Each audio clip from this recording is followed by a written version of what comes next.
First and foremost, I want to say welcome back, Rutendo. Good to see you again, my brother. Good Thanks to see to you, again. like our channel has grown quite a bit. And so many people have been fascinated by your words, by your education. It's been interesting for me watching people react to watching you, because for a lot of them, it was the first time. And in my head, I'm like, but this guy's had so many videos that have trended so much. And that's normally how I've tried to explain myself. I'm like, I've been making videos. Just because you saw me on a platform somewhere doesn't mean I only just came up now. So welcome back. Thank you for making this channel a little bit of money. Luckily, you didn't get us in trouble, which I know you could do at any given time. But welcome back. And how have you been? I think the credit needs to go to you, because I think I've watched you growing over the years, and what I've seen you doing is nurturing, particularly the youth, to be more hungry for more information. Yeah. And you've mastered the art of breaking down complex issues to simplify it for the youth to be interested in the issues they should be. That's something you do, though.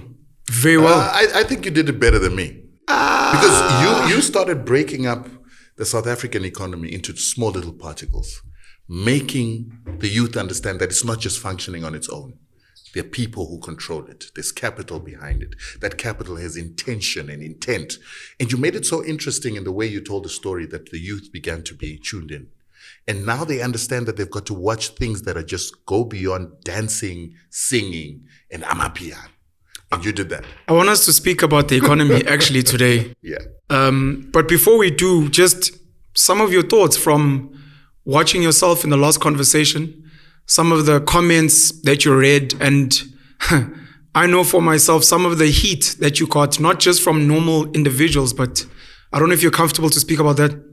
Yeah, well, the thing about you and me is I think transparency is what we're trying to fight for. Yeah. So there are no sacred cows. And I think what happened from the last show is there was a lot of kickback. But more importantly, there was conversation. We got conversations happening. I saw white South Africans coming to discuss about D. Almeida and questioning that. I studied this at school, but there were certain things that they left out at school. Yeah. You understand? Yeah. To engage white South Africans as black people is not easy. Yes. Because they tend to be the masters of the knowledge system. 100%. And for this time, we took the conversation and we ran with it. We created a conversation that people could rally behind. That was brilliant. But we also touched governments. So after we spoke about Paul Kagame, I started getting communication from Harare, newspapers.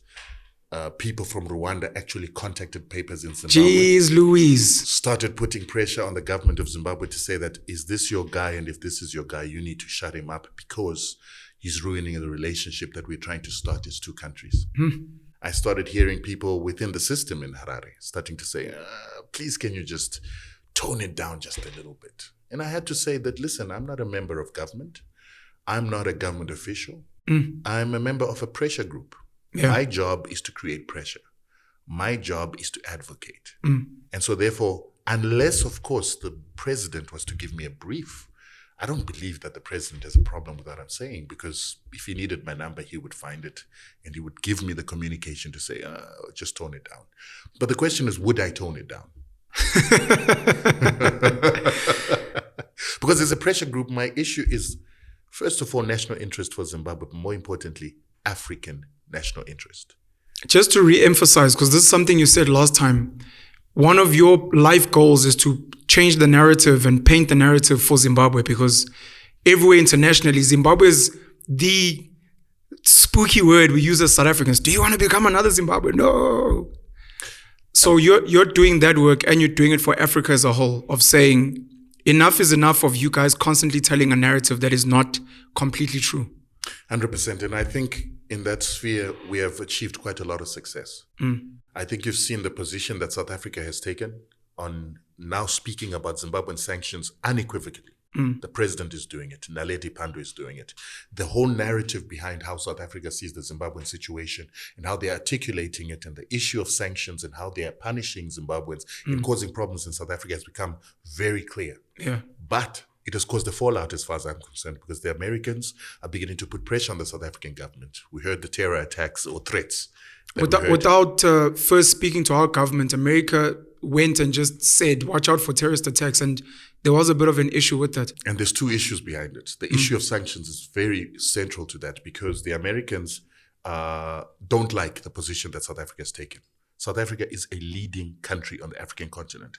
What it says matters. Yes. And what its government thinks matters. And what its courts think matters. That's why we're in South African courts fighting the South African banks that are actually implementing sanctions on Zimbabweans. But now that the South African government is beginning to say, no, these sanctions are wrong. These sanctions are punishing people and they affect us too. It doesn't sit well with the Americans. Yeah. But there's also a background story that's happening. The Americans are fighting to grey list South Africa through what is called the Financial Action Task Force. Now, the Financial Action Task Force is a body created by the very same countries that colonized us. So you've got the G7 countries, and Japan is part of that imperial Berlin cabal. And what they've done is they created financial rules, not international law, financial rules that they created by themselves in 1989. And they're trying to internationalize them as international law. But a lot of people, so they try and say, we're trying to stop money laundering, trying to stop organized crime. They love that very much. They love that. But where the issue comes is that in 1991, after 9/11, they weaponized these anti-money laundering laws to actually make it easier for the Americans. Sorry to just, you said in 91? Yeah, 1991. After 9/11? 2001, sorry. Okay. So that's Okay. 9/11. Okay. So after 9/11, that's 11 years after they've created this institution called the Financial Action Task Force. They begin to weaponize the Financial Action Task Force by utilizing the 9/11 attacks or terrorism as a means by which they need to now start controlling the financial system and controlling how people use their accounts so that they can internationalize US sanctions extraterritorially in other countries, forcing other countries to implement US law by saying that we're trying to block terrorists from being funded. We're trying to block the contamination of our financial system. So this is how you saw the Guptas being automatically having their bank accounts closed. And what the Americans are doing with South Africa now is they're saying we want to grey list South Africa because South Africa is not doing enough to control illicit flow or illicit finance. Flows which may be going to some of the countries that don't fund, like America. And to fund terrorists. So what's a terrorist?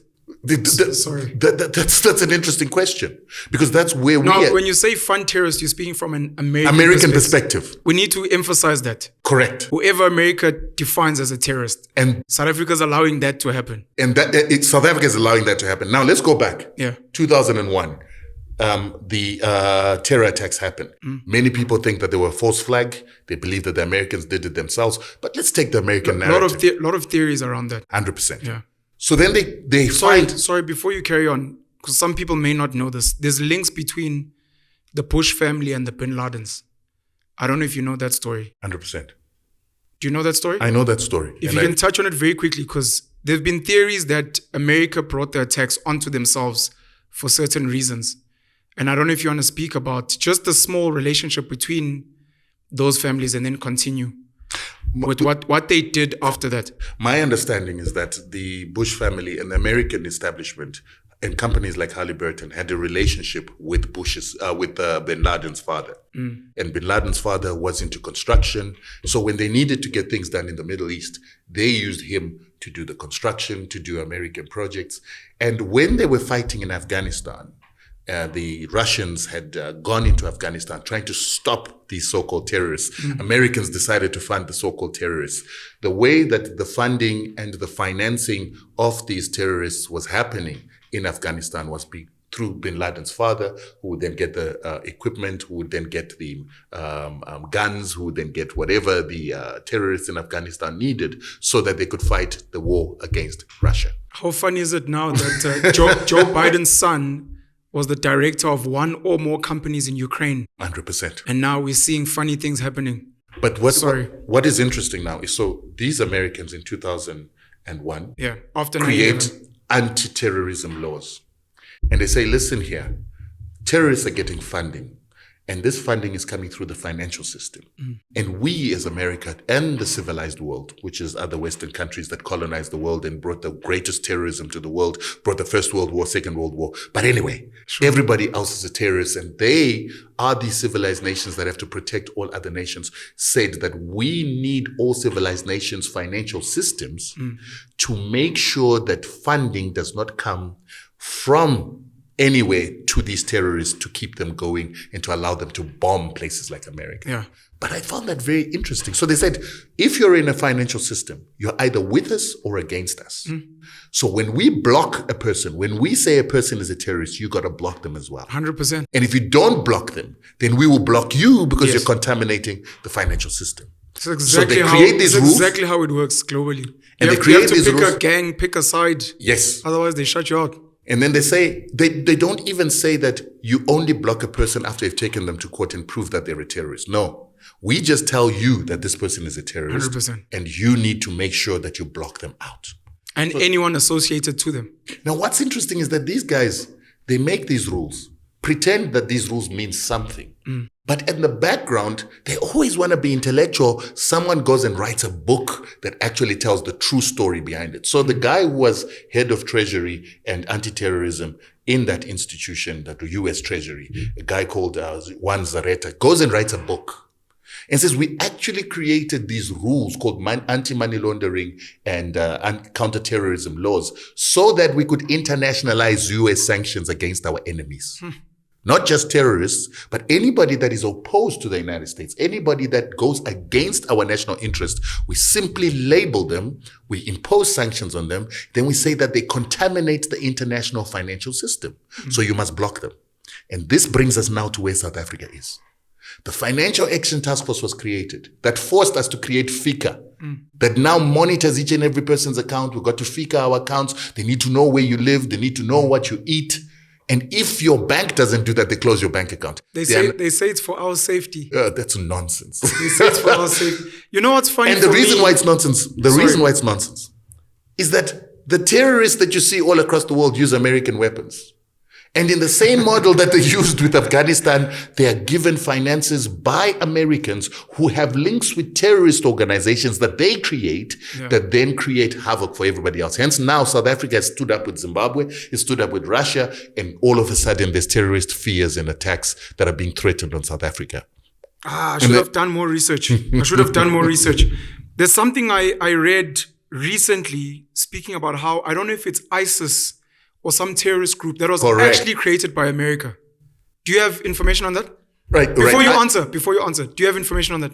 I don't know much about how ISIS was created. Because we're gonna run at a sprint. One of the comments that came out after our last conversation was, you are a puppet for ZANU-PF, and so I wanted to go back to what you were saying about certain people in Rwanda putting pressure on certain people in Zim to tell them to be like, is this one of your boys? We need to shut him down, keep him quiet. Are you a ZANU-PF? And this is not please answer. Are you part of ZANU-PF? I just want to know, do you work with ZANU-PF? Are you a spokesperson in some way? Or besides being a pressure group and besides painting a narrative for Zim, do you have an agenda that is in line with the Zimbabwean government currently? I am not a member of ZANU-PF. In fact, we're getting quite some resistance from some members in ZANU-PF who don't like what we're doing. So we've got business people in ZANU-PF, business people who are not in ZANU-PF in Zimbabwe that don't like the work that I'm doing, especially fighting sanctions, because it threatens to break their monopolies in the country. Okay. Then there are people in ZANU-PF who don't like me because they see me as somebody that is potentially competing for their positions that they could get in government. Yeah, we know that story. You understand what I'm saying? Yeah. So I'm not a member of ZANU-PF. Okay. And Stephen Grootes, 2 weeks ago, we were doing an interview on SAFM. And this is a question that he asked me. We were talking about the marches that were happening against sanctions in SADC, and he wanted to know if I'm a member of ZANU-PF. Yeah. And I was supposed to say, yes, I'm a member of ZANU-PF, and then he was going to go after me. Of course. Right, of course. That's why you're standing up for sanctions, because they're against ZANU-PF, blah, blah, blah. But that would also be ignorance, because that's not the case. But I'm not a member of ZANU-PF. What's wrong with being a member of ZANU-PF? Nothing. Absolutely not. Why does everyone now feel like it's almost like in America, if a black person is a Republican, they get stigmatized as a sellout. And so outside of whatever atrocities have happened in Zim, if you look at the corruption in South Africa under the ANC, what is wrong with saying I'm proudly ZANU-PF? I may not agree with certain things, but I'm ZANU-PF. There is absolutely nothing wrong. And as we spoke last time, you asked me if I was a member of ZANU-PF and said, if I wanted to join a political party, I'd likely join ZANU-PF because of their credentials as one of the most revolutionary movements on the African continent. Okay. However, I can't afford to join any political party because my institution is about trying to bring Zimbabweans together. The moment I join a political party, I polarize. Okay. And our country is already very polarized. But there's a criminalization that happened with ZANU-PF. It's made to look undemocratic. It's made to look like it kills its own people. But when we look These things are not true. They're not true. Because first of all, ZANU-PF has got a 2/3 majority in parliament, elected by the people. The opposition has never contested that. Okay. They contested the president, saying that they don't believe the president won by the margin that he won by. They took him to court. And in court, they failed to produce what are called the V11s that are signed at all election booths to prove whether there was rigging or no rigging. They had signed all the V11s to say, we agree with the count, we agree with what we've seen here. These were free and fair. And so therefore, they could not prove that the president was not elected. It's only later that they screamed foul. They screamed foul because they actually were undertaking a strategy by a group called Canvas. Okay. So if you remember Slobodan Milosevic, how he was removed from power by a group of university students led by a guy called Popovich. There was a spontaneous uprising after elections that refused that Milosevic was a genuine leader or a legitimate leader. That strategy has then been taken by the Americans, and they used Popovich with his organization called Canvas to go all across the world, funded by the Soros Foundation, to teach people how to remove governments through protests and nonviolence. But that non-violence itself means pitting people against the government, making a statement that could mean that we are defending our vote, whether the vote has been counted or not, whether the opposition has won or not. They create the impression in the minds of the people that the vote was illegitimate, the counting is biased, the counting is corrupted, and there's rigging, so therefore we are not going to accept the result, and we're going to fight as publics by protesting to force the government to actually capitulate. Now, what that is supposed to Propaganda do is to go on the street, refuse. Trump tried to do the same thing. Yes, he did. He lost and tried to get people on the streets Yes. to protest and fight the government and overthrow the legitimately elected government. This is the same strategy. So what the government will be forced to do is, once people are protesting, particularly violently, they're forced to take the armies and to go after those people. Or they send the police get defeated, and then they send the army. Once you do that, the Americans then intervene.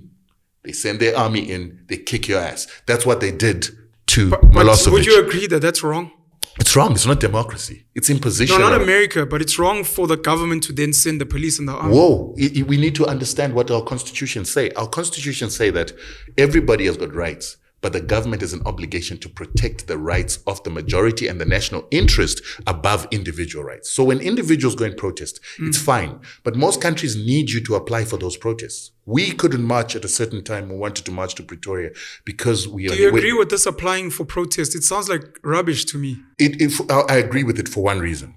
So for instance, when we go protesting, and another group that's opposed to what we're doing also goes protesting, and we're protesting the same place at the same time, we're opening up room for clashes. True. So what happens is you need to apply. And the other group needs to stay at home so that we don't meet on the streets and actually end up having brawls on the street.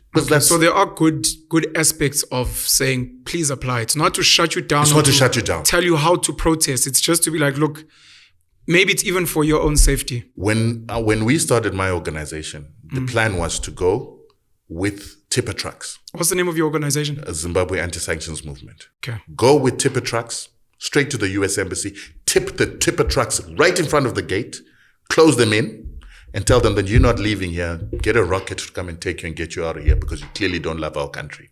That embassy is your land. That's America. We can't touch you. You've done that? You can't. We wanted to. Oh, hey, because I was saying, what was the backlash? Hey, so America is Baba. we applied. Okay. to the government. In fact, I first of all wrote to the institutions that are responsible for security to say, can I have permission to do this? We need to test this theory that Americans want democracy and they want people to freely protest. Let's see if the Marines will not be sent to shoot me once I've done that. Yeah. The government thought it was too risky.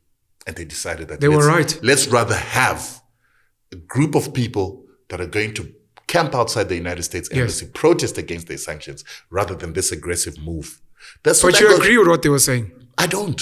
You still wanted to do that? We should have tested the theory. We should have seen whether the Americans would be able to tolerate our right to protest by blockading them in their embassy. Because what's the reason why they want to be in our country when they're going to impose sanctions that are illegal and that violate human rights and that punish civilians? I've got a few thoughts. I hope I remember all of them. One of them being in my head, ludicrousness of the idea that once you are an American or any other country embassy, in South Africa, if you go to Pretoria and other parts of Gauteng, once you get on that embassy, US law applies. Yeah. You're no longer in South Africa. That's why even when you watch the Denzel and Jason Bourne movies, they run into the embassies because it doesn't matter what your government says. This is now US soil.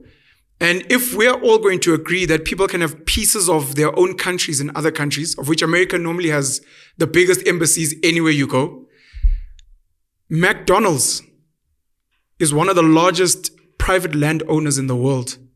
It's an American brand.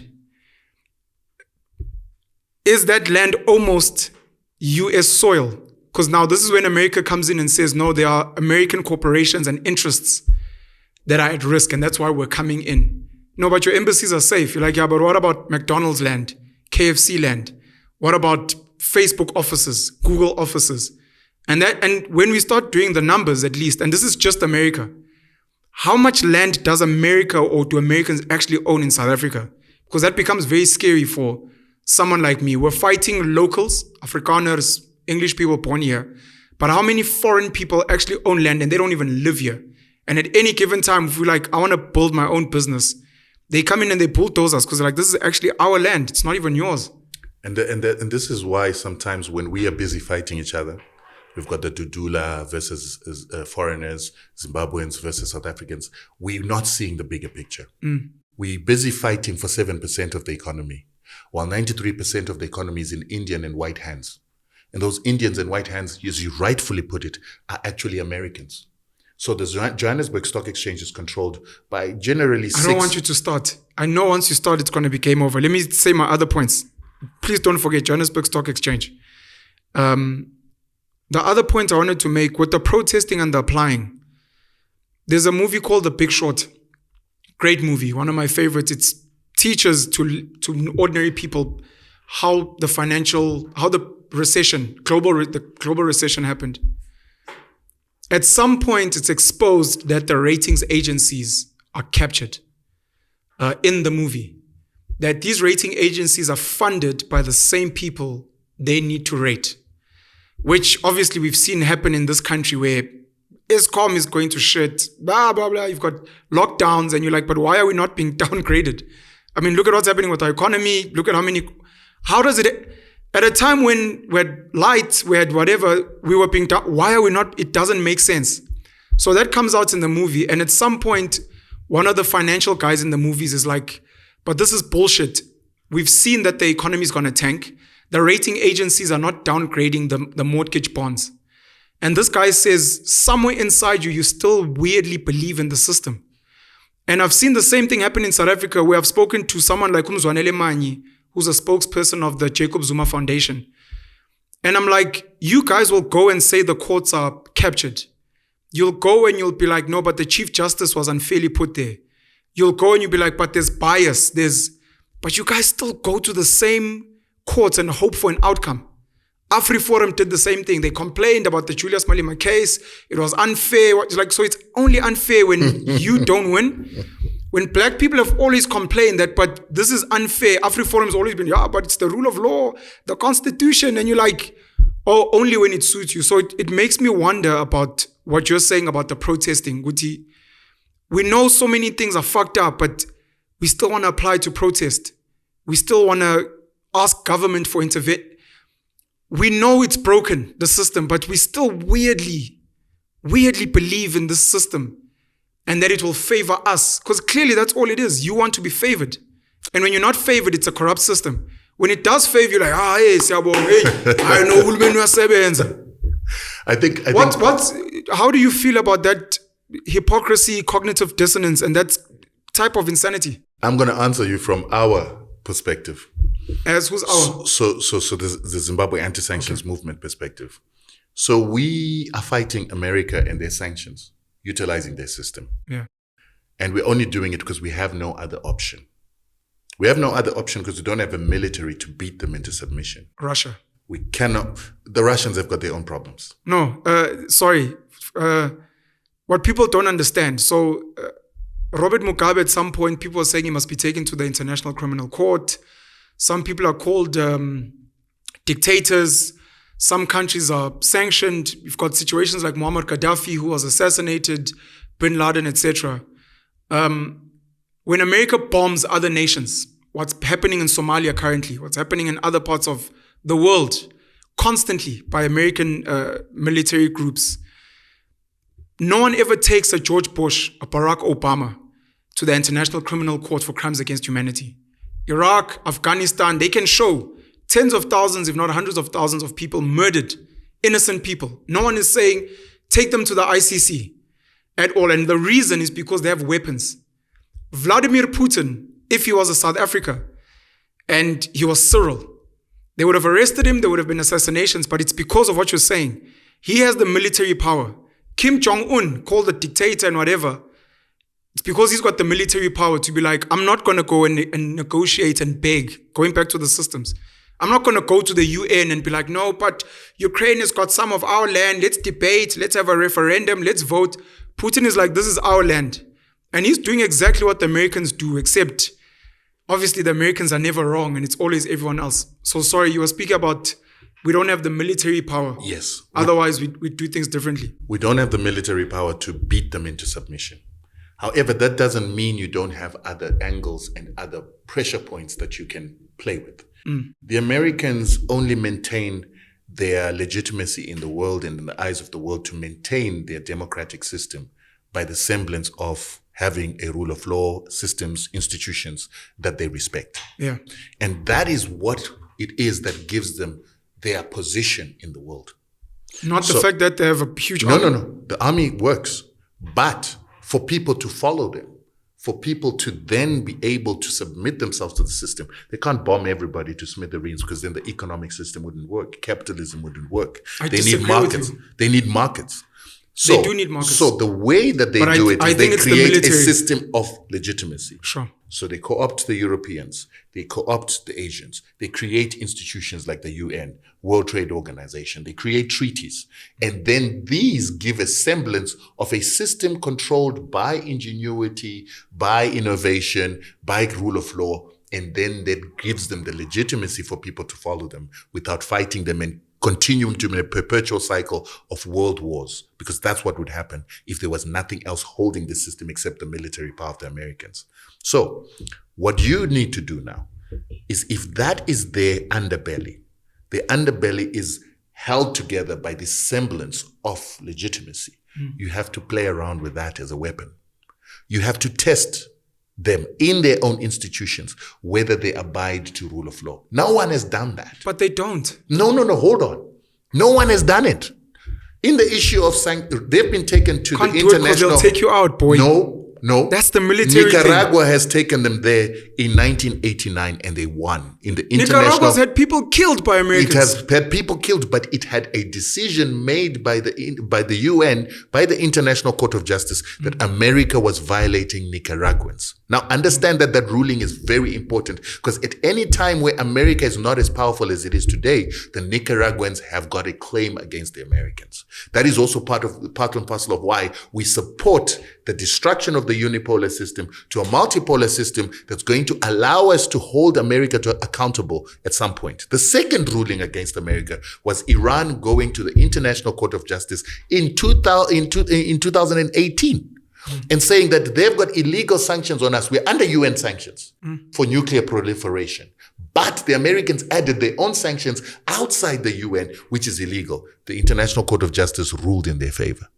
But that doesn't mean anything. That's what I'm saying to you. That it feels like Rutendo. No. Hold on. Before you go.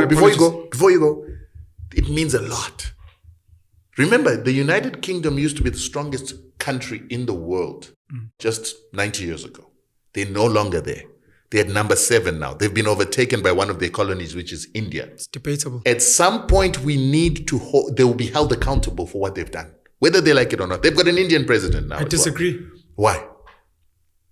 But before, so I'm saying, so let me lay my theory on the ground. Yeah. So I'm saying that all these decisions, all these rulings, they put a chink in this armor.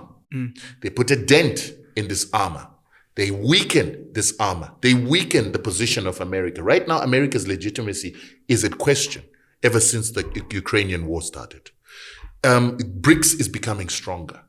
The BRICS nations are actually becoming bigger economically than the American system. They're now beginning to deconstruct the institutional mechanisms that America is controlling. So they're beginning to question whether we need the payment system of SWIFT or we need our own payment system. Beginning to question the banking systems. They're beginning to question whether we need to take loans from multilateral institutions like the IMF or the World Bank. Yeah. That is. They're also questioning democracy. They're questioning democracy. Yeah. And all this has happened because of people challenging the Americans. What hasn't happened adequately is the challenge in the institutions, where America undertakes war crimes, they're taken to International Court of Justice. And where they can't be taken to the International Court of Justice, they're taken to the International Criminal Court by countries that are members, because America is not a member of the Rome Statute, didn't sign the Rome Statute. But what's the Rome Statute? The Rome Statute was an agreement that was signed, a treaty that was signed, and nations had to sign it, and then they had to ratify it to be members of the International Court of Justice, International Criminal Court. America didn't sign. No. And yet they create these institutions. I know. But what What America did is they signed the United Nations Charter. The United Nations Charter automatically makes you subservient to the World Court, which is the International Court of Justice. There you can go and get them. But people are not taking them there. And that's why we're taking them there. That's why we're saying the Zimbabwean I think you're too optimistic. You don't have to be optimistic. What we need is a ruling that they do not adhere to. And that shows that they don't follow rule of law. It breaks their legitimacy. And then what's going to happen? What's happening now? No. The bifurcation of the international world away from an American system, away from the US dollar as the reserve currency, and away from the United States dictating the laws to the world. That has already started happening now. That illegitimacy is already there now. Let me jump in here. But before you go, I needed to go back to something. So you were questioning this power that controls our countries. Many people don't understand that we are worried about white monopoly capital without ever defining it. True. This country is controlled by less than 7 companies. We speak about the JSE now. Yes. Okay. I hope I'll remember my points. Remember. Please continue. My worry was that once we start speaking about the economy, it'll take us to the end. All right. That was my concern. So let's leave it. Let's go back. Let me hear what you guys. I'm happy to let you speak, Rutendo. What could happen, right? Because this is our platform, luckily. You can come back and whatever we don't cover, yes, whoever's going to watch us conversing now is going to be like, yeah, but you didn't let him finish the points. Like, we'll read the comments and he'll come back and we'll finish that. Those. You know, ask your questions, say, but Penuel interrupted the guest. Sure, we'll read it. I'll apologize if I need to. We'll come back and we'll sort it out because, again, people are hungry to learn. I wanted us to speak about the economy today because it's one of my favorite videos from you, and seemingly it's some of your favorite videos of mine. And a lot of people are very ignorant about the South African economy, the African economy, and just how money works and how economies work. So I'm happy for us to speak about that, but I'm also happy for us to finish whatever points we were covering now, and maybe not even get to the economy. And then you'll owe me, I'll owe you a sit down on the economy. So you can choose. What I think is that let's at least discuss certain things that make people understand why we are where we are. You know, and then we'll get into the details of the economy probably the next time around. Okay, let me pause. Please pause there, and then let me finish my points, because I'm hoping it won't be a debate. It's just a disagreement from my side. I disagree with your view that it is their institutions and not the army that is the reason America is so strong. And it's not to say the army by far and the institutions are, no, it's not far off. So many times the American institutions have been caught wanting, found wanting, and found to be hypocritical. And yes, you're saying people don't challenge them. I believe they've tried in many various ways. Some of them they've tried at the UN and they get shut down. Some of them they've tried in saying, let's do this ourselves. America doesn't even like the idea of BRICS. But they can't do much because there's, you've got a Russia, you've got a China there who have so many human beings to lose, and they've got so much firepower. And they themselves can actually run economies without America. Russia's proving it now. Forget the military. And Russia, for people that don't study these things, hasn't even started. This is not a war. This is like a minor flex. It's just to show, it's like when Kim Jong-un tests nuclear weapons there. You're like, ooh, that's so scary. You're like, this is nothing. He's trying to show you that if we actually flex, the world will maybe come to an end. So America understands that. And for some people, they don't understand Donald Trump and the trade war with China. For me, it wasn't a trade war. It was because Trump was saying exactly what many other intelligent Americans know. China's coming to eat us for breakfast. This thing of sending our labor there because it's cheap labor, it's the reason why Orania exists. People in Orania, Karel Boshoff and the guys are saying one of the mistakes Afrikaners made during apartheid is we relied too much on black labor. And that was our mistake.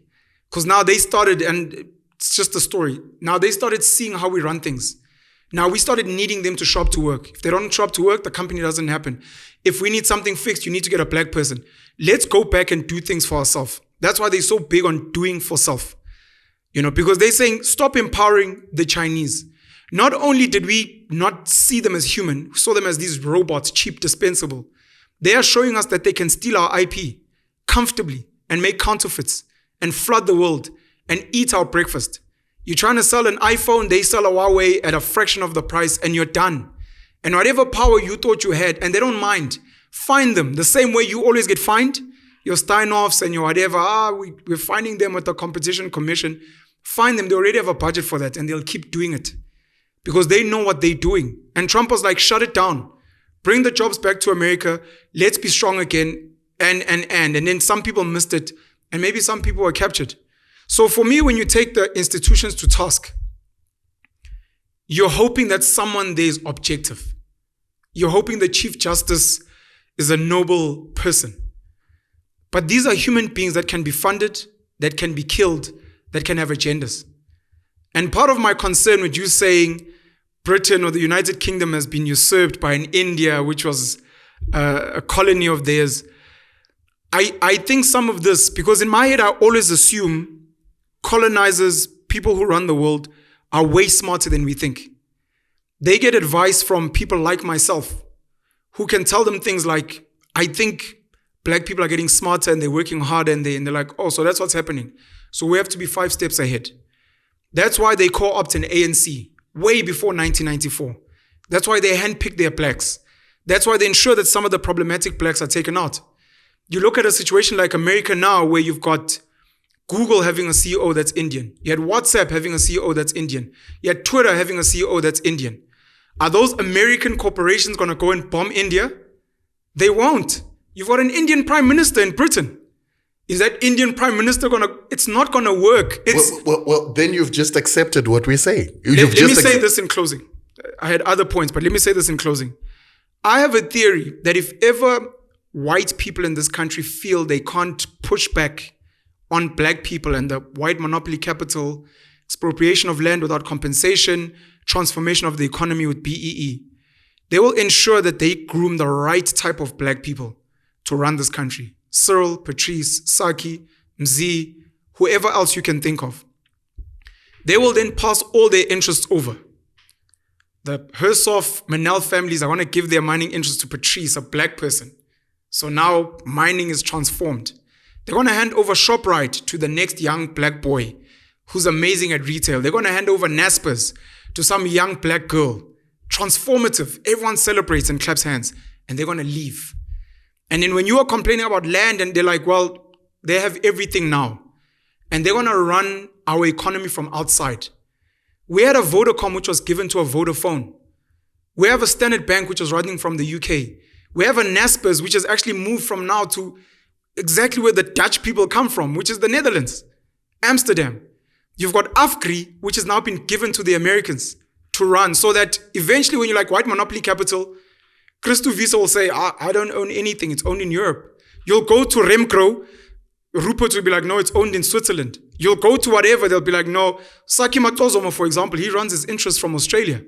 Time Bank comes from Australia. So they'll be like, we're not involved, so fight with these, and then they'll tell us foreign direct investment, the investors, if we want to get favorable terms from the IMF, World Bank, we won't be able to do it because they will be running things from outside. And you'll have no, because are you going to fight Julius Malema being a billionaire that owns ShopRite? He's a black person. Are you going to fight Cyril who owns 5,000 hectares of land? He's a black person. You're like, but you're transformed. But they've got their hand, they're picked. They've got that billionaire guy now as the prime minister. They've got their CEOs and a whole host of other Indian people in Silicon Valley. And then you're going to be like, let's compete. We're not competing. We've picked the right people. And even in India, we're going to place the right type of people so that the day you're like, oh, India's become so powerful. I'm like, show me the companies that you're telling me are so powerful in India. But that's why you need to understand the importance of the people who get it rising up among black people. So let me give you a little strategy we are using in the case that you are questioning whether this using their institution works. I don't believe in it. So the very first thing that we did is when we realized that the fight against sanctions was really being lost.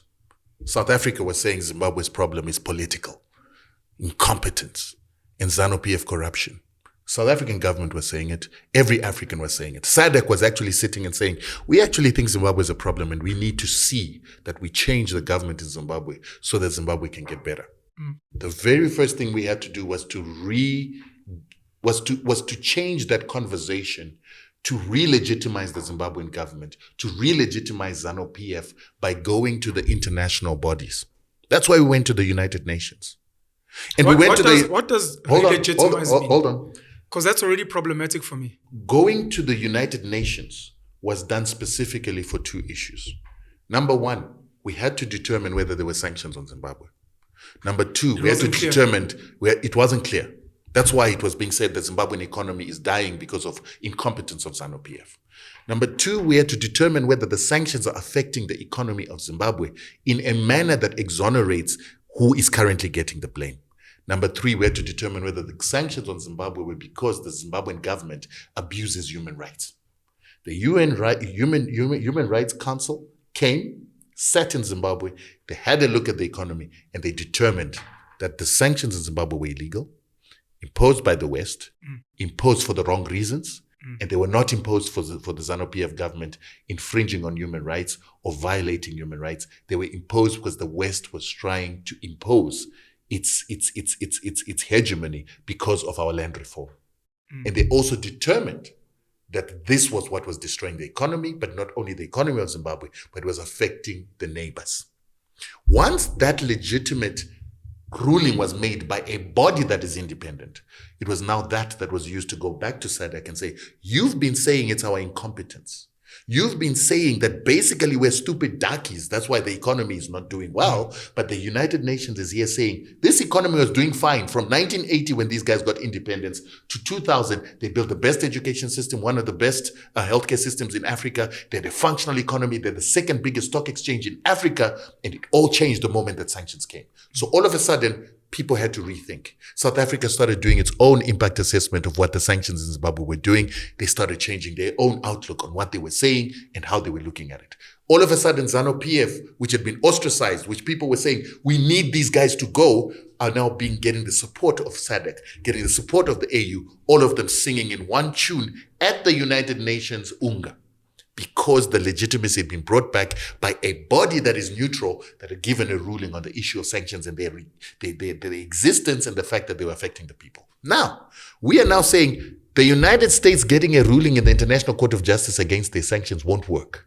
So what are we going to do? We're going to take this that the UN has said about the illegality of sanctions, which they say, according to resolutions they've got, no one should implement illegal sanctions. We're now coming into the courts in individual nations. So in Africa, our biggest trading partner in the world actually is South Africa. The banks in South Africa implementing sanctions are doing the dirty work of the United States sanctions, and they're the ones that are actually enforcing these sanctions more than everybody else. So we're going after them. Why?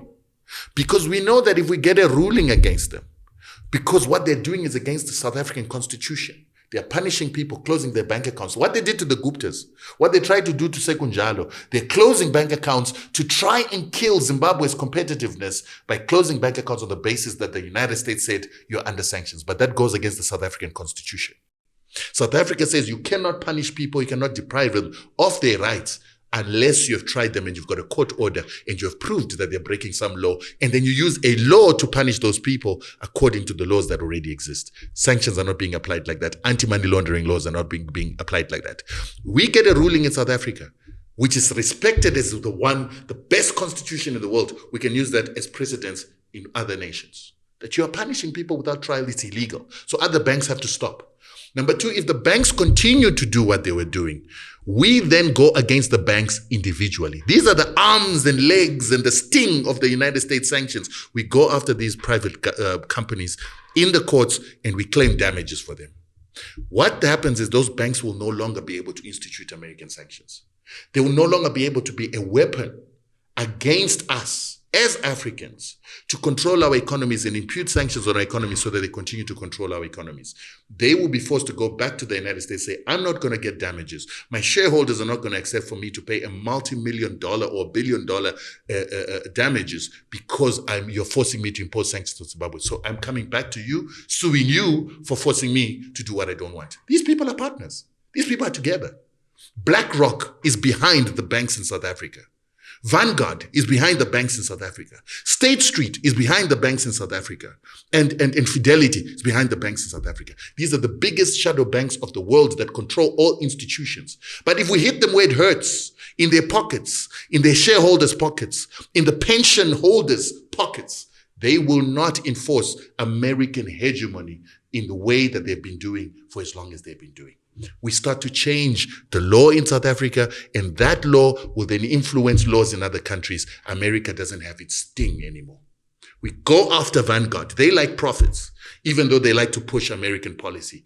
Profits matter more because the pensioners that have got their funds in their equity companies, they want profits. They want to retire well.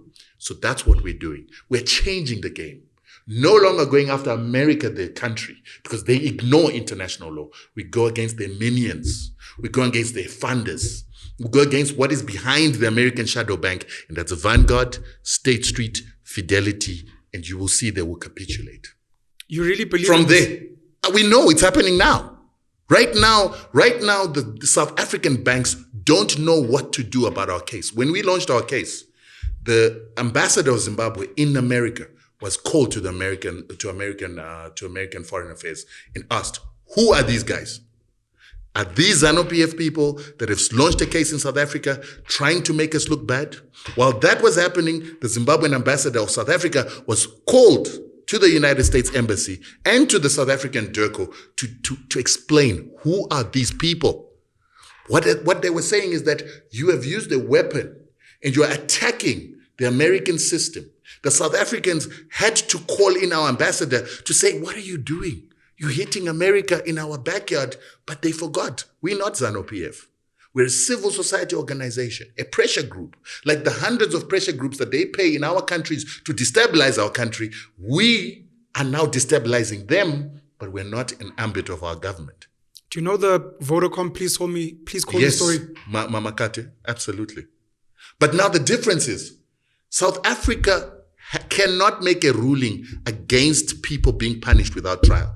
We've already got precedents of Sekunjalo. The Constitutional Court ruled in favor of Umakade, and still to this day he hasn't received justice. 100%. But there's a different story. There's a difference. Has he hit Vodacom? There's a difference, though. Has he exposed Vodacom? Let me tell you where the difference is. Has Vodacom lost money? Vodacom will lose money, but let me tell you the difference. The Makate issue is purely commercial. All right? What we are challenging is at the center of the South African Constitution. The right for the accused to be heard and the right for people to be tried before they are punished. You believe in the South African Constitution and our courts? The Constitution exists. And if we can go with an argument that proves that right now this goes against the South African Constitution, irrespective of how compromised the judge is, he will have to make the right decision, which is in favor of the South African Constitution. Because if he doesn't, if you allow the banks, and like I told you, there's already precedent. Sekunjalo had their bank account closed by Nedbank on the basis of a commission that had cast aspersions on their financial transactions that were frivolous. They went and closed the accounts of Sekunjalo, saying that we are de-risking from these guys that are breaking financial rules. And then Sekunjalo went and said, we've never been to court, we've never been tried, these allegations have never been proved, so we're being punished without trial. Nedbank was ordered to reopen Sekunjalo's bank accounts. If the Guptas were to come and challenge how their bank accounts were also closed arbitrarily, without court cases, without court trials, they would also get their bank accounts opened. And we are floating on these precedences that have already been set. We are going to win that case as well, because if the judge rules against it, we appeal. And if we appeal, any judge who made that decision has to be questioned as to their sanity and their competency. I've spoken to Tutuzane Zuma, and to this day, they haven't reopened his bank accounts. He doesn't have a bank account. Has he taken legal action? Has he taken legal action? I'm just. And this is why maybe Duduzane needs to come and see Simbaji Tando, who is one of the best advocates, who currently won a case against Home Affairs, where right now Home Affairs has been given 30 days to actually go and relook at applications of 187 people who've got 15 billion rand that they want to invest in South Africa, whose permanent residencies have been pending for the past 5 years. They've been instructed by the courts right now because of Simba.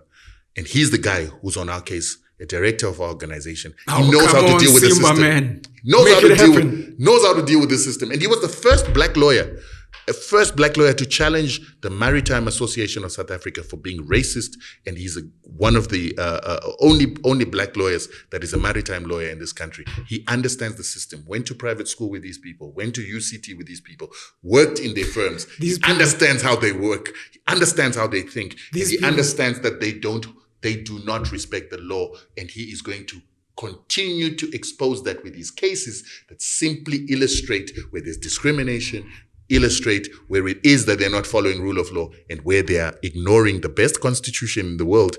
That's what we're using.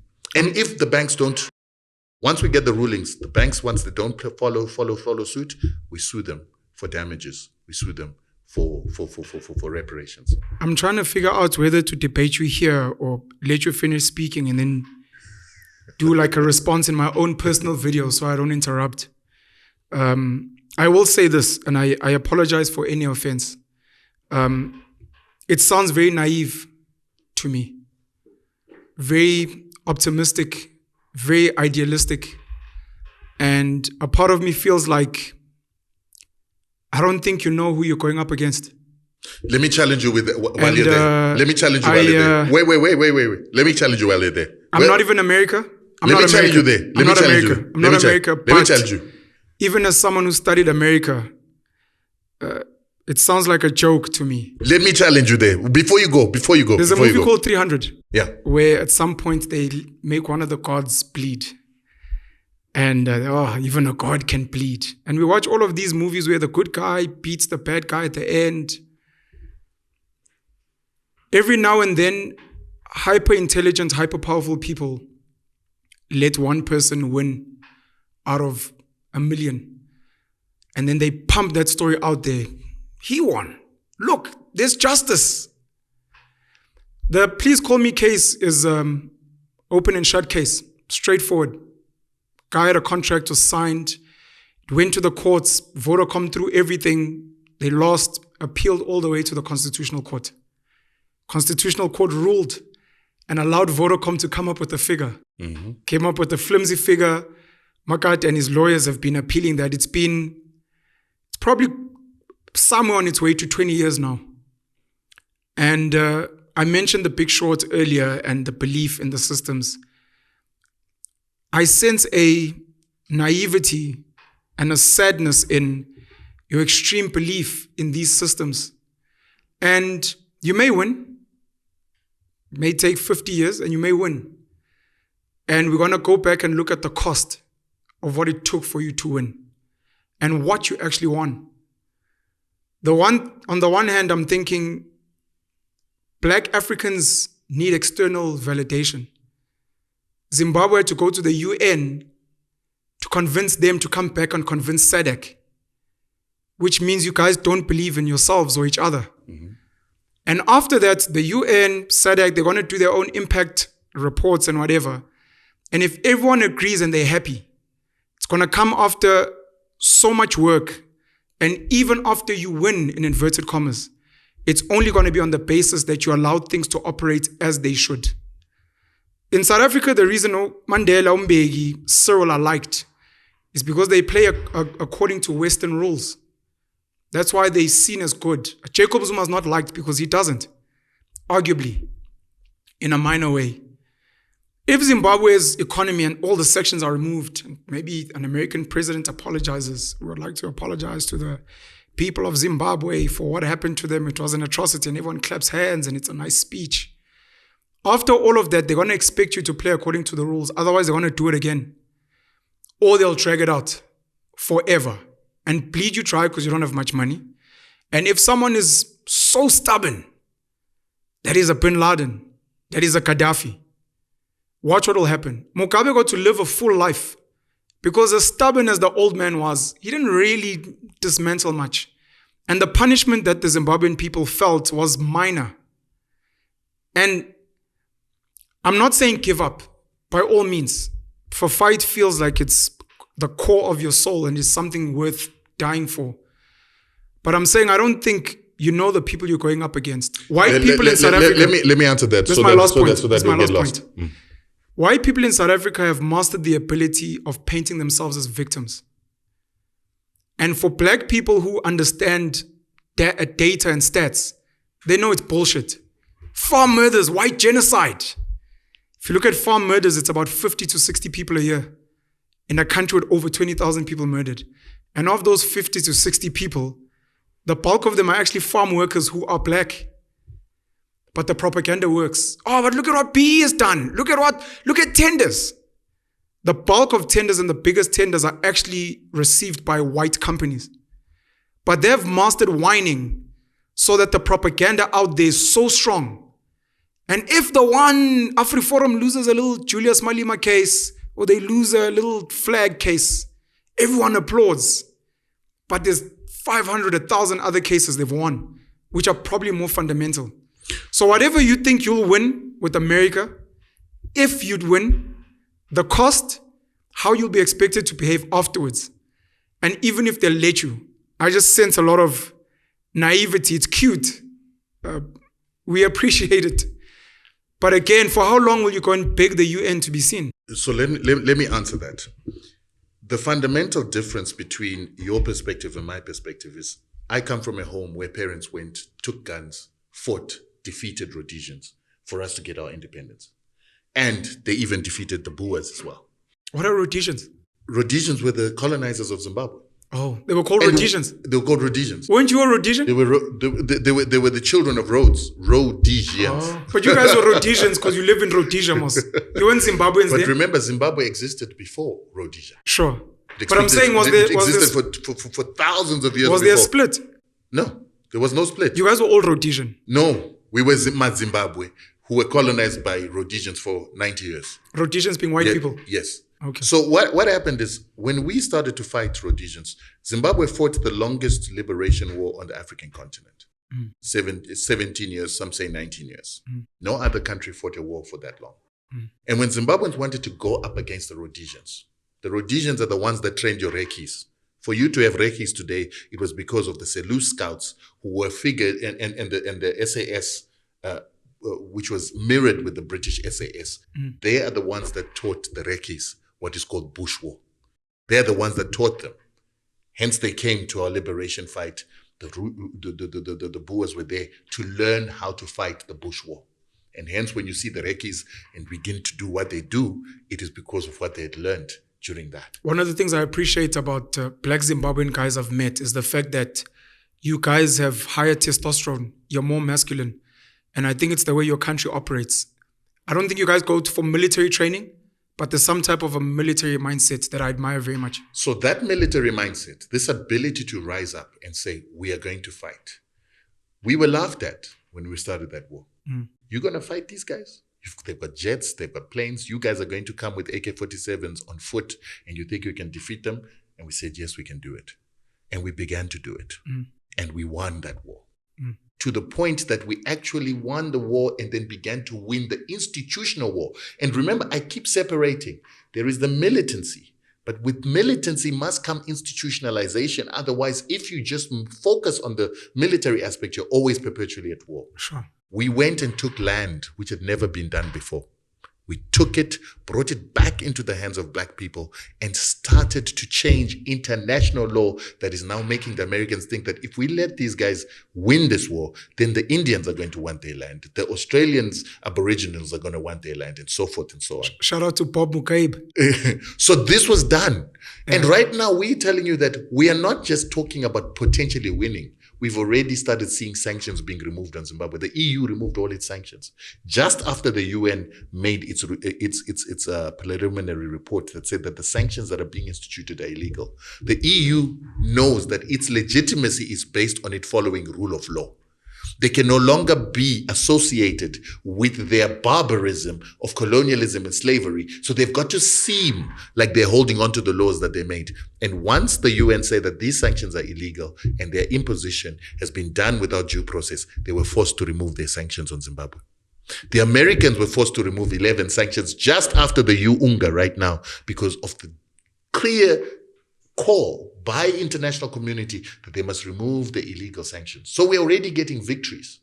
And right now, if we get a ruling in the courts, that which the Americans are using to sting or to institute their sanctions, which is the banks that can unilaterally block people's accounts, deny loans, and break corresponding banking relationships, if we cripple that wing, that arm, Zimbabwe's economy is able to be transacting with banks internationally without any hindrance. That is literally the sanctions gone.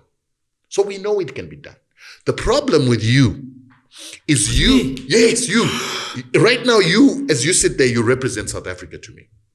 South Africa. No, you mean South Africa? Yes. Please separate me from South Africa. No, I can't separate you from South Africa because what you just articulated. No, I wanted you to articulate. What you've just articulated is the South African mentality. No, I want you to be specific in if you're responding to me or to South Africa, because I personally separate myself from South Africa. I'm going to respond to you because as a representative. It means I have to rep government and I don't. I'm going to respond to you as a representation of South Africa, which you articulated now. That says that the institutions are too strong for us to overpower, which is why there was no armed conflict in South Africa. It had to be fought outside South Africa. It had to be fought inside that. It had to be fought in the border wars because you guys were saying, these guys are too big to beat. They were not too big to beat. Isandlwana happened in this country without AK-47s, without anti-air guns. And that's why Zulu people are so rich today. No. And they own their That's why Zulu people forgot their victory at Nsandlwana. Oh, so they didn't win anything. Oh, before we go there. You just celebrated for fun. Before we go there. Sorry. They forgot that. And the what you call it, the Pedis forgot Uskukuni and what he did to make the Boers run back to Cape Town and say to the Cape government, please come and protect us. They forgot. People are going to forget because if you didn't forget those victories, you would have made sure that when you now had AK-47s, when you had anti-air missiles, when you had landmines, you'd have used them in here to defeat the Boers here while they were also fighting outside. How do the people forget? What do you mean, how do the people forget? They forget by not acting on it and not continuing the spirit that they had their victories from to get new victories in future. Is it not institutional? This is also why I don't respect Jacob Zuma. Is it not institutional? Before we go there, this is also why I don't respect Jacob Zuma. This guy who sat when Sobukwe was being blackwashed and whitewashed out of history, he was there. When they went to Kodesa, the guy was there. He only started having a problem with white monopoly when they did not put him in the boardroom with Cyril Ramaphosa and company. I believe he's even worse than the people that people call sellouts, because they're the ones that sat and allowed the reinstitutionalization of apartheid, the continuation of apartheid, and the ability for apartheid to keep its resources and resources that it has used to subjugate the South African people. They are the ones that legitimized the apartheid system. They didn't criminalize them. You're saying Zuma's like all other ANC leaders? He's worse. He's worse because he's a hypocrite. That's why he was able to then allow Gaddafi to be killed on his watch. Thabo Mbeki didn't do it. Ramaphosa didn't do it. Right now, Ramaphosa is the most vocal person on Zimbabwean sanctions than any other leader. Zuma was there. Why wasn't there the loud voice against Zimbabwean sanctions? Is he vocal on his own or because of the climate? You said that you guys have put in work, so he almost doesn't have a choice. But he doesn't have to listen to our work. It's a decision. It's a conscious decision for Naledi Pandor and Cyril Ramaphosa to say we're going to stand with Zimbabwe, and we're no longer going to send mixed signals to say Zimbabwe is incompetent, Zimbabwe has got a political problem. We are now saying sanctions are a problem. I do credit them for that. Okay. Because they don't have to. Okay. Now, Ace Makashule, do you remember that there was a time Zimbabwean Lives Matter? Ace Makashule, sent by Zuma, went to Zimbabwe to go and give the ZANU-PF government a finger in the face to say you're killing Zimbabweans because of a video they saw on social media. And then ZANU-PF told them their stories there. They came back with their tails between their legs. Today, Ace Makashule is being steamrolled by the very same system he went to serve in Zimbabwe when you were saying Zimbabwean Lives Matter. Institutionalization. I don't know if it's that leads to forgetting, because it's not institutionalization. They make sure Mangaliso Sobukwe is not celebrated. Yeah, but that's not the institution that did it. Well, that's not the institution that did it. The media we consume, the schools we go to, and they're not teaching Zulu kids. So when you're saying people forget, a young Zulu child can't forget what they don't know. They won't know because it's not taught. The forgetting was not done by the young Zulu child who's going to school now. It was done by Jacob Zuma, who were supposedly liberation fighters fighting a system. It was done by Jacob Zuma, who were outside in exile, not consuming South African media, but they decided to play along and start to erase the history of Robert Sobukwe. You don't think it was intentional? It was intentional by them. Why? Through the institutions. It wasn't through institutions. It was through their own interest and self-interest of preserving themselves at the cost of the truth. They decided to make Robert Sobukwe look like he was nothing, because Robert Sobukwe nearly crashed apartheid by one action, depriving the white establishment of black labor. And ANC knows it can do that now and break this system and bring it to its feet, bring Vanguard to its feet, bring Anglo-America to its feet. They're not willing to do it, so that's why they have to erase Robert Sobukwe. They can't do it because they didn't want to fight. They have shares there. Yeah, but why do they have shares there? Because money is nice. No, money is not nice. Controlling of the factors of production that control the money is where the power is, which is what they realized in Zimbabwe. That's why sanctions are there. They realize that if we control mines, if we control the land, if we control the ability to print the money, I don't need a white person to give me a handout. I've got the power. He has to come and talk to me. He has to come and negotiate with me. Right now, the biggest fuel supplier in Zimbabwe, which is probably the biggest black supplier of fuel in SADC, is a black Zimbabwean. When Glencore wants to supply fuel to Zimbabwe, it has to talk to him. Like they talk to Cyril here. Traffic Gura has to speak to him. Like they speak to Cyril here. They don't speak to Cyril here. They do. No. For Glencore to supply ESCOM, they needed to speak to Cyril. Yeah, but remember, for Brian Joffe and Bidvest to get big tenders in government, they had to get Cyril on their board. I don't believe that Cyril would be the one who need to get it. So you'll defend Cyril. Anybody else would have done it. So you defend Cyril, who's doing the same thing as the other guy? No, to me, Cyril is the other guy owns the means of production. Cyril doesn't. To me, Cyril and his brother, they don't. Cyril has never been a decision maker in South Africa. How do you know that guy makes a decision if he's working with Glencore and Trafigura? But who has been making decisions? ANC is not Cyril. Cyril has never been a serious player within the ANC structures. No, forget the ANC. I'm talking about from a business perspective. But the business perspective needs to be given a green light by the government of the day.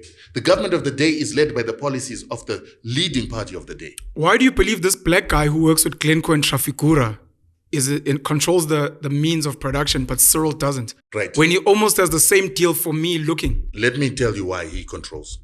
This guy who is in Zimbabwe has got the licenses to provide fuel. He's built the institutions to provide fuel. He's built the service stations. He controls the pipeline. He controls where it is that the fuel is going to be stored in Zimbabwe. And he did that by the indigenization policies that gave that power to black Zimbabweans. BEE.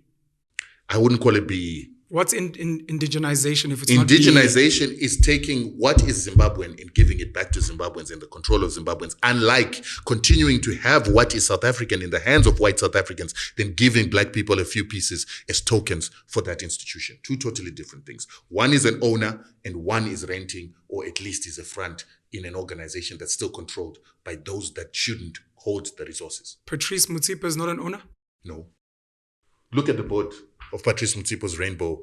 So we only look at the board?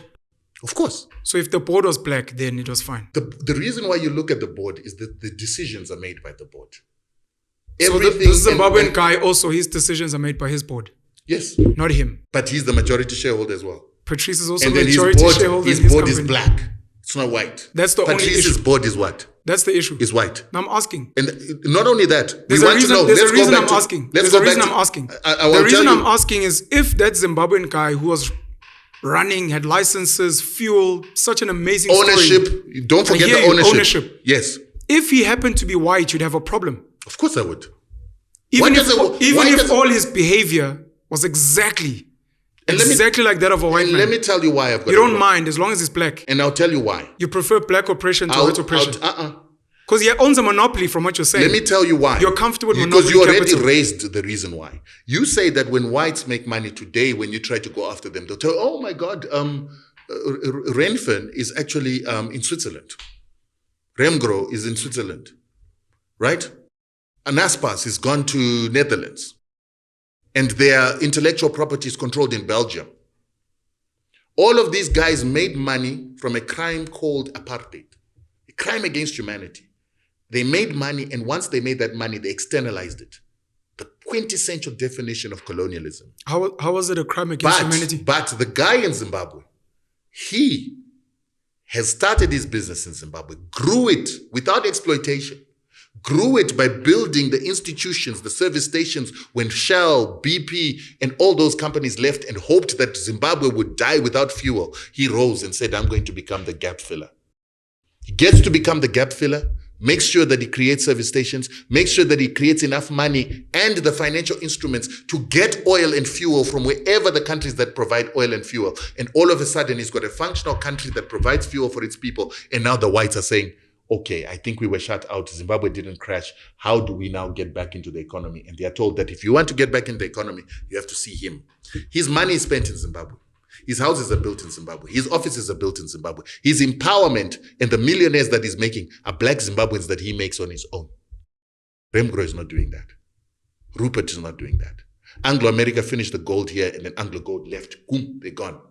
This guy controls the biggest gold mines in Zimbabwe right now. Biggest platinum mines in Zimbabwe right now. Same guy. This guy has a monopoly. Money that is a monopoly because of his money. He's in industries that no one else could go into. And don't forget, we had a black billionaire before him. He's benefited from indigenization laws. It's not about he's benefited from. You know, he didn't. That's where the difference is. Let me tell you why. Isn't that what you said? Let me tell you what happened. He was in a bank. He used to work in banks. In these banks where he worked, he got retrenched. Got given his retrench package. He didn't know what to do with his retrenchment package because he was devastated by losing his job. But he's sitting in a queue, waiting for fuel. And he says, but why are we waiting for fuel? Because Shell left, because BP left. Why can't I become the next BP? So he applies for a license to supply fuel. He loses. On 149 licenses that were given, he couldn't get one because he was not linked with people who were influential in government. So he then goes to one of the influential people who were linked in government and asks to rent their license. Sure. He gets a contract. He starts making money. Am I allowed to interrupt? He gets a bigger contract. No. I just want to finish. Okay. Just to show you that when you create an institution through black empowerment or black business that builds itself from the ground up, from the grassroots up, it becomes very difficult to uproot that business. It becomes difficult to classify that business as a white monopoly company because it's not built by exploitation. It's not built by primitive accumulation of resources that should belong to black people. It comes from a person that built himself from nothing to something because he was never given a favor or he was never given the right to control resources without actually having the money to control those resources. And once that person starts controlling the banking system with his money that he made and invested in banking, where white people had gone out of banking hoping to collapse the system, when he takes his money and goes into construction, when he goes into mining, where mines were closed because white people were hoping that those mines would fail, it goes to show you that empowerment is working. And he bought his mines, by the way, from a black South African called Mzi Kumalo, who had actually gone and become Zimbabwe's biggest gold miner. Oh, Mzi. Yes, Mzi. Mzi stopped paying taxes. Mzi owned the means of production in Zim because of BEE. And Mzi owned factors of production in Zimbabwe and not South Africa because South Africa is still racist, it's still exclusionary, it's still an apartheid economy. Zimbabwe is open for business for those that want to come in and invest, and it will give preferential treatment to black Zimbabweans. Matsela Koko is supposed to be developing a plant. Yes, a solar energy plant there. That's Zimbabwe, open for business. And we're saying South Africans with money, instead of buying that BMW, instead of buying, whatever you want to buy, bring that money, invest it in mining. What if we don't have money, but we still want to invest in Zim? If you've got loans. If we don't have loans, we've got labor and ideas. Yeah, come. Innovation, ideas. So, and you'll be financed by these very same billionaires that I'm telling you about that are Zimbabwean. They've got the finances to partner you if you've got something special to offer. That's the difference. Here, you still have to go to an ABSA that doesn't want blacks to have businesses. An ABSA that is going to systematically make sure if you want to manufacture, if you want to innovate, if you want to compete with whites, they don't give you the loans. In Zim, they'll give you those loans. We can keep going for 3 hours. I need to shut this down. Very inspirational story. That guy's name is Kuda Tagwire, by the way. It's What's important. his name? Kuda Tagwire. Kuda Tagwire. Yeah. Okay. Thank you so much. Most people, South Africans, don't know this name, but it's a name that should go on the map in Africa because he is an inspirational black Zimbabwean, black billionaire who has gone into controlling factors of production and key industries from construction, banking, mining, and road construction, energy. Very inspiring story. And I don't want to knock him. I just want to make this one point. While you were speaking, I was thinking of all the self-made white Indian Chinese billionaires whose stories I've read over the years, including some of the people that became billionaires through colonization, British colonization, and that became billionaires under apartheid South Africa. And some of the stories are very similar. I don't want to discuss it, but I was just saying. But I have to challenge you. You know that because a white South African who got preferential education, preferential treatment, who got a protected economy for him, who had everybody closed down. So I'm not speaking about those people. There's no other white South African who's created wealth, not in that way. So I'm not going to debate it. I just wanted to make the point of a lot of when you go down the Forbes billionaire list, and you go and read some of the stories there, the Indian guys, some of the white guys, and how they became super successful. Some of them, not all of them, not most, some of them have got very similar stories to that. And how do you separate white, Indian, Chinese wealth making away from having been beneficiaries at some point of the colonial exploitation of Africa, free resources, cheap resources that went to them that they were privileged with because they were not Africans? We can speak about it another time. I've got my own issues with black African billionaires or multimillionaires because of the system within which they operate. So almost by default, they become complicit in certain historic crimes. So I'll give a stupid example, and this is not a discussion. I'm a young black boy. I'm working for a nice Big Five bank, accounting firm, law firm, whatever Big Five you want. I work for them and I'm earning a nice salary, 80,000 Rand a month. And people are like, yo, you're benefiting from an apartheid company. And I'm like, no, but I'm a black boy. I had to overcome odds and I've earned this. And the next white kid is also earning 80,000. Like me, we went to school together. And people are like, yeah, when it's because of your forefathers and apartheid. It's like, no, but I worked hard like Pen. My mom was also a school teacher. My dad was also a police officer, and people come with the history and the what. Job reservation. Whites were educated Sure. to get those jobs that other people couldn't get. My point is just the black boy who's earning 80,000 rand from that white company historically is complicit in what it took to build that company to be able to pay him 80,000 rand. And he gets co-opted into becoming a gatekeeper from the rest of people from getting real redistribution and sharing of the economy.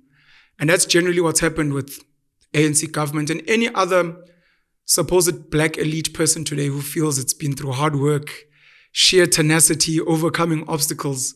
Because when you speak to how Afrikaans people lifted themselves up to run this country, when you speak to people who are legacies of some of the British people that came in this country with nothing, the Portuguese, the Greeks, They can't who say were immigrants. but they can't No, say no, I'm not they debating. can't. I know, but I can't Let me let you finish get this away point. with that statement. No. These are not my words. I'm not saying, hey, but the immigrants. I'm telling you what they say. What they because I say. was telling you a story of a black boy Yeah. who's telling you about his mom was a domestic worker. We can't say, but that boy can't say because of Kule code. I'm like, hey, Baba, I'm just saying these are some of the stories that they say. And the only point I was trying to raise is if we're going to speak about historical oppression and looting and exploitation, and today we're going to call a Cyril a sellout, but you're not going to call me who works at Absa and Standard Bank a sellout, but I earn a salary. I'm just not on the board. I just don't have PE shares, but I'm a beneficiary of black people that were exploited in mining, in manufacturing, in farming, so that today I can be like, yeah, but I didn't have to kill anyone. And look, I earn a good salary, so it's possible. My point was, part of the issue I have with black African multimillionaires and billionaires is they operate within a system where almost the only way to become successful is to be complicit in crimes, whether current or historical. But that can become a conversation we can have. I need to shut this conversation down. I don't know if we covered everything. I know we never got to the JSE. Yes. And that's going to be where we pick up, I think, Yeah. when you come through again. I'll do that. And then I'll just close by saying, for me, if the black child comes into a white institution established on the stealing and pillaging of resources of his own ancestors, Yes. and becomes a partaker of that system, it's very difficult for you to say he's complicit and also a criminal. He's simply taking from what was stolen from him.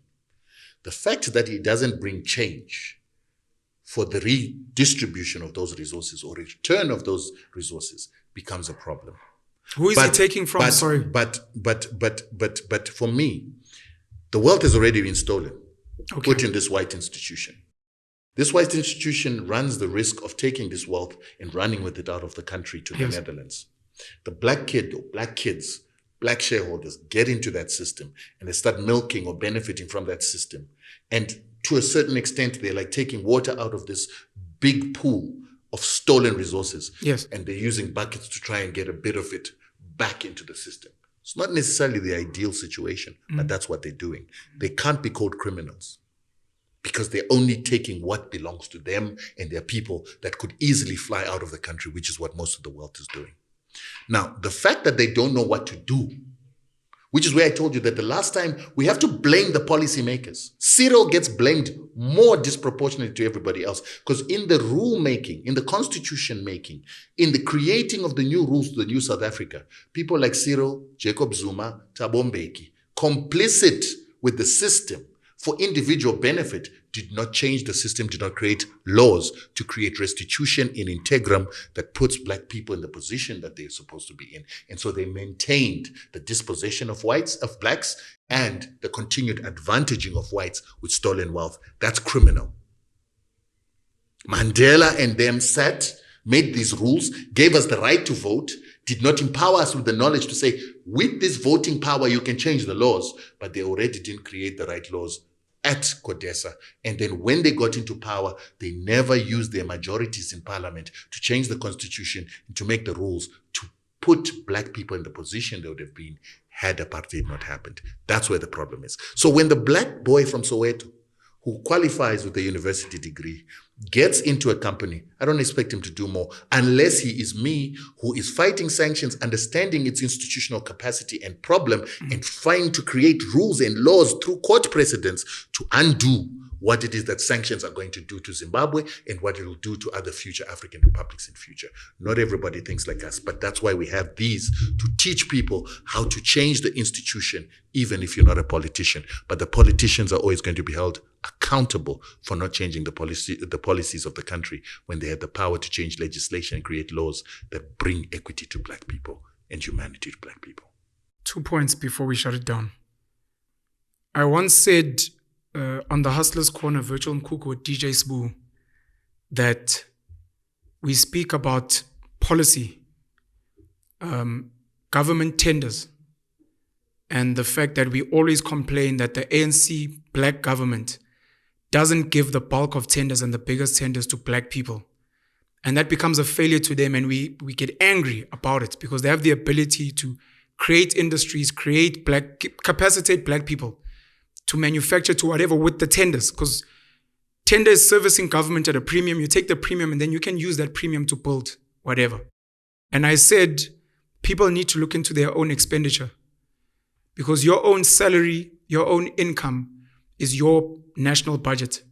And you are giving tenders to people every day in where you buy your food, the transport you use, where you spend money on entertainment, and people need to consider who are they empowering with their little budget. Because it's nice to criticize there, but you might be doing the same thing. 100%. You might be buying your groceries from an Indian, foreigner, Pakistani. You might be buying from a white grocer. You might be banking with a white bank. So you're actually just like those people. The second part now speaks to what you're saying, and I think this is a very important lesson that, well done, black girl from Limpopo. You've overcome the obstacles and you've managed to work at a Big Five something. You're now earning a fat salary. Complain here and there about black tax. Now that you have been exposed to a conversation like this, think deeper. You have a responsibility to consider what policies you have in your life to ensure that the way you spend your money filters back to build where you come from and what you care about. And not only that, some of those policies must include how many family members and friends can I bring into the same company? How many shares can I get for my people in this company? Where can I go to procurement offices and find out who becomes a supplier on the database here? I need to get as many of my people as possible here, because that's the thing they can now control. And if you're not, to what you're saying, then fundamentally you become complicit in the crime, because you're taking the same fat salary, you're spending it with the same people that you claim are oppressing your people, and then you're like, no, but I'm innocent, and you're not, because you know better. And remember, I spoke about how South Africa doesn't have seeds last time, and many people didn't understand what I was talking about. The country is currently making all its staple foods on what are called genetically modified seeds. Monsanto. Yes, most of which are disabled from reproducing. Most of which, even if they did reproduce, they would slowly reproduce less and less. This means that we need Please stop. People don't understand this. A seed, when you plant it, has an ability that when it bears fruit, the fruit can give you seeds that can be replanted. Yes. You are saying there are genetically modified seeds where it will give you fruit, maybe even with pips, but they cannot grow into anything. Some of those seeds are genetically engineered to have what is called a genetic use restriction technology, that if you try to replant it next season, it won't replant.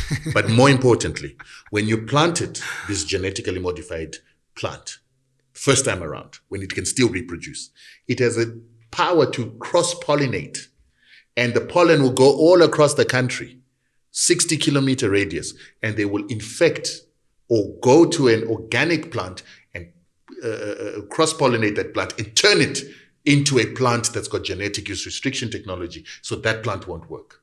And they can do that again and again all across the country until they destroy the organic seeds, and you're only left with these genetically engineered seeds for your food. So you have to go and buy them every year from a company that is not South African, from a Monsanto that is not South African, from a Bayer that is not South African, from a Syngenta that is not South African, putting you in slavery for seeds. So scary. And this so scary. And these companies, Lima Grain, which owns a company called Seedco. Lima Grain actually destroyed all tomato seeds in Europe, to the extent that right now hybrids are what are left in Europe, and they sell these hybrids from anything from $60,000 a kg to $400,000 a kg. What that means is seeds cost more than a kg of gold. So if we continue to allow that to happen in South Africa, very soon the companies that control these seeds can demand a kg of gold or more for a kg of seeds. And without those seeds, you do not eat. So what we are saying is, it should therefore be common sense for the government of South Africa, Black South Africans, and anybody that considers themselves South African, including the Boers, to make sure that they should be supporting seed producers that produce organic seed or open pollinated seeds, so that we can have seeds in the hands of our farmers that reproduce for us to be able to control our food production. Now, I sell such seeds. I sell food that is grown by farmers that produce organic seeds. People don't support me. They support the same Pick and Pays and companies that produce these GMOs that continue to ensure that we don't have capacity to produce our own food, making us servants of seeds. Please come back soon. Thank you very much. I will.